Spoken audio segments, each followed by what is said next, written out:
extra tension in the Middle East have reached a dangerous new height as the Iran-Israeli conflict escalates, drawing global concerns and sparking fears of a wider regional war. Now, but while missiles are flying thousands of miles away, the tremors are already being felt here in Africa's largest economy. Rising oil prices, security shifts, geopolitical alliances.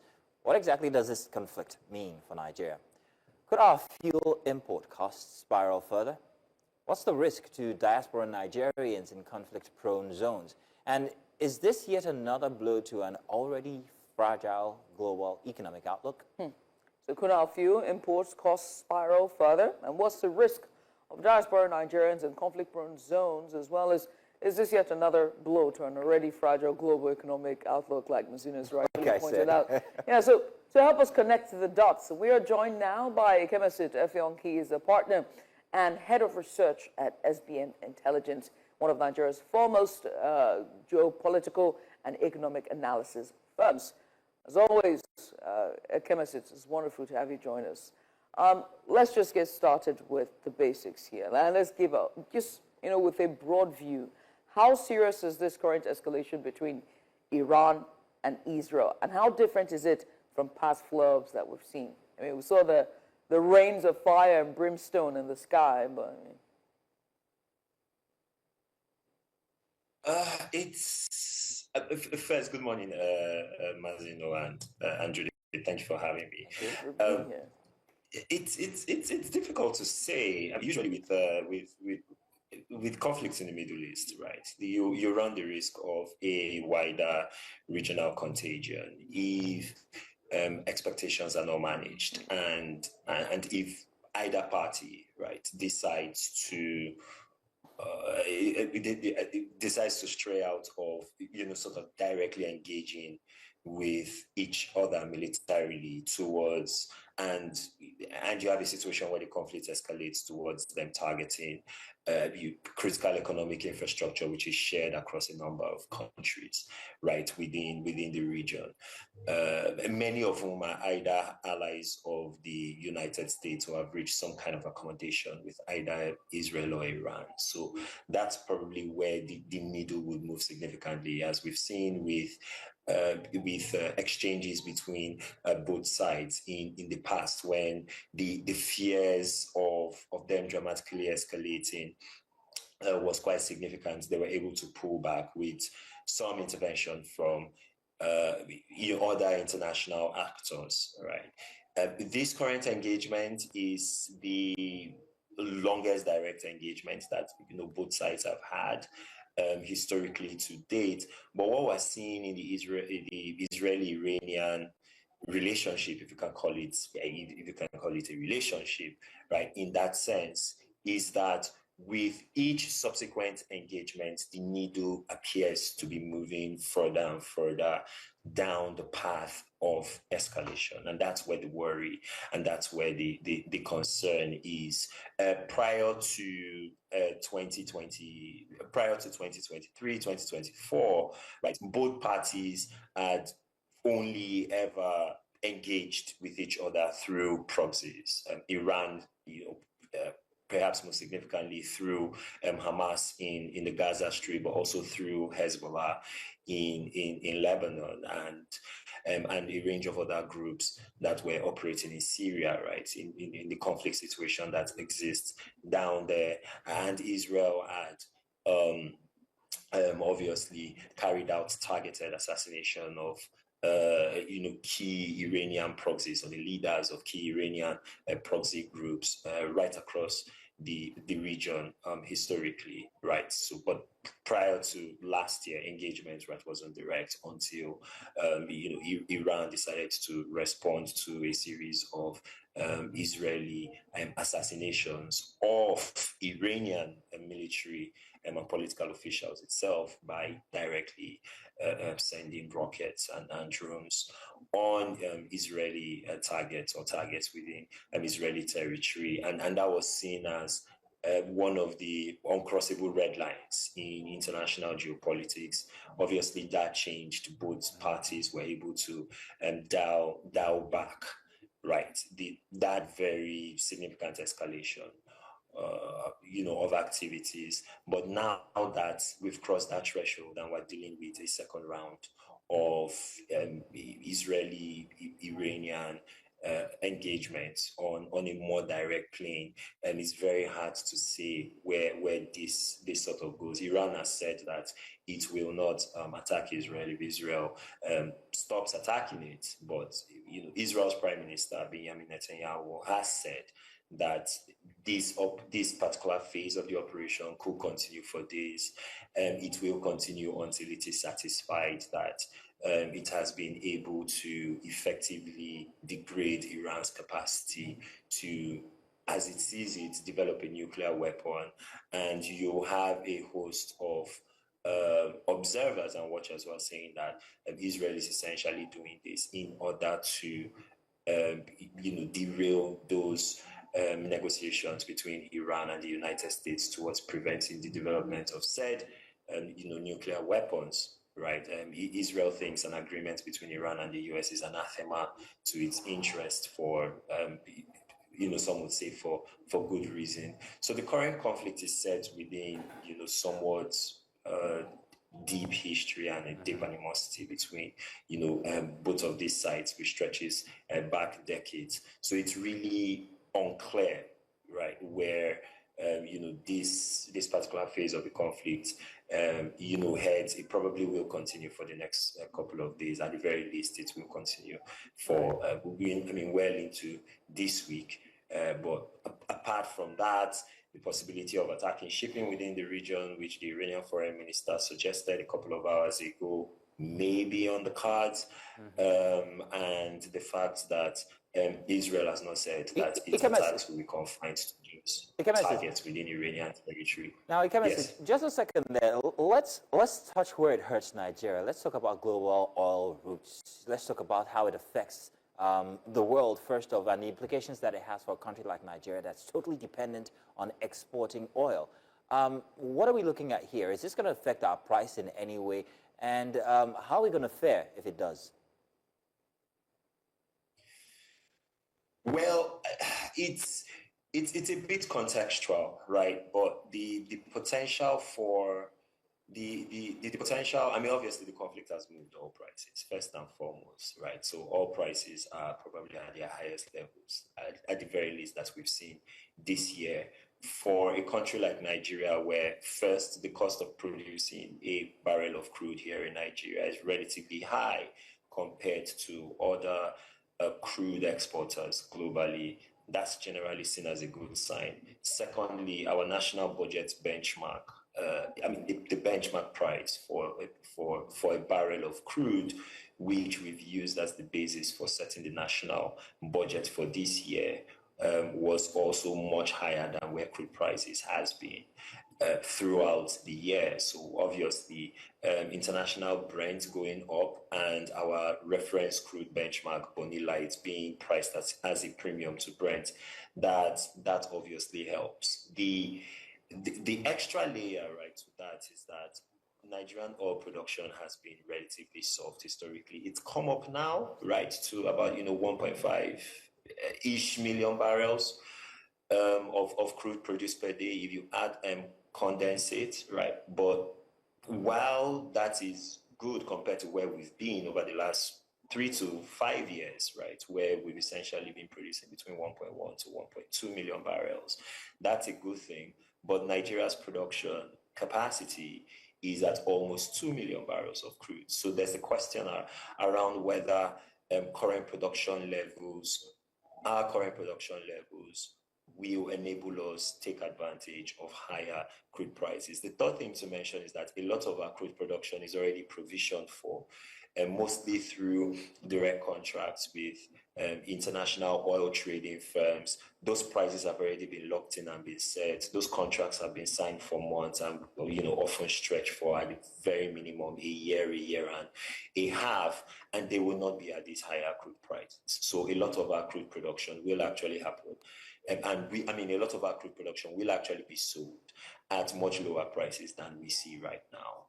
The the only advantage is, heading forward, right? In terms of some of the crude contracts that we may be able to lock in from here over the next probably 3 to 6 months. We could lock those in at some of these higher prices. But again, if we had a lot more crude production, then Nigeria would probably, or Nigerian policymakers would probably be feeling much better than they are right now. Right. I mean, beyond economics, we have to also talk about, the security dimension of this, right? And given Nigeria's position, not just religious, but also our Muslim ties with, both Western and Muslim majority countries, we have to put this to the fore. Do you think with this fallout, it would affect Nigeria? Would there be a risk of proxy ripple, whether with ideology or otherwise, in terms of, ripple effects? Well, you have to break down that indicator, along two lines. First is the sovereign line in terms of how the Nigerian government approaches this. Yeah, successive Nigerian administrations, this one included, have done a pretty interesting job of towing the middle line internationally in terms of how it manages the Israeli sort of Palestinian relationship, which is sort of the critical lynch point of any sort of engagement with any number of countries in the Middle East. We've generally taken the middle road, which is to essentially say, okay, we recognize the right of Palestinians to self-determination, while at the same time not being overtly dramatic enough in our official statements or in aspects of our diplomatic relationship in order to in effect give the Israeli side any sort of discomfort. So we've maintained diplomatic relations with Israel while still theoretically supporting Palestinian sovereignty. The second is a bit more cultural, right, and social, as you've said, and that's where religion comes into play. Nigeria is vastly predominantly Sunni Muslim. There are two main strands, right, of Islam: Sunni and Shia Islam, and Iran is predominantly Shia Islam, right? And so in the past, we've actually had some issues with Iranian, sort of geopolitical engagement in this part of the world, or just West and Central Africa in general, but Nigeria in particular, because there is a very small but very vocal Shia minority, right, in Nigeria, exemplified by an organization called the Islamic Movement of Nigeria, led for decades by Ibrahim El-Zakzaky. We've arrested him a number of times. He's been incarcerated in various Nigerian prisons, right, for years.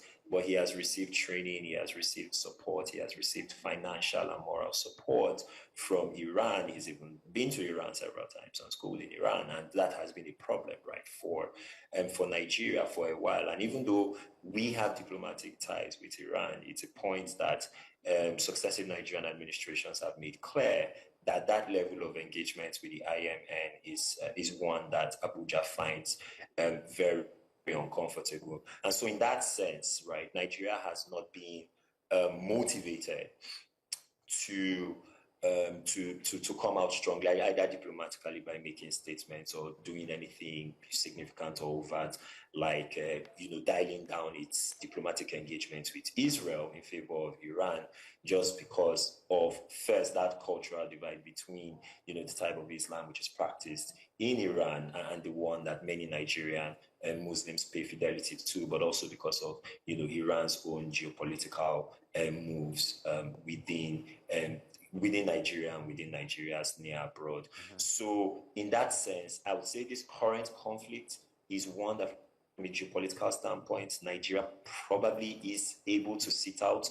It's interesting to note that the body language of many of the other actors in the Middle East, all of whom are Sunni Islam, or at least are run by Sunni Muslim administrations, but they may have significant Shia Islam minorities, is to essentially call for caution, right? Okay.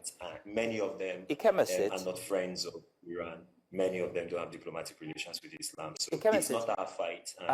We've largely just... Let's take a shift from diplomatic relationships now. Let's talk about what Nigeria would owe its people who are in conflict conflict-prone areas.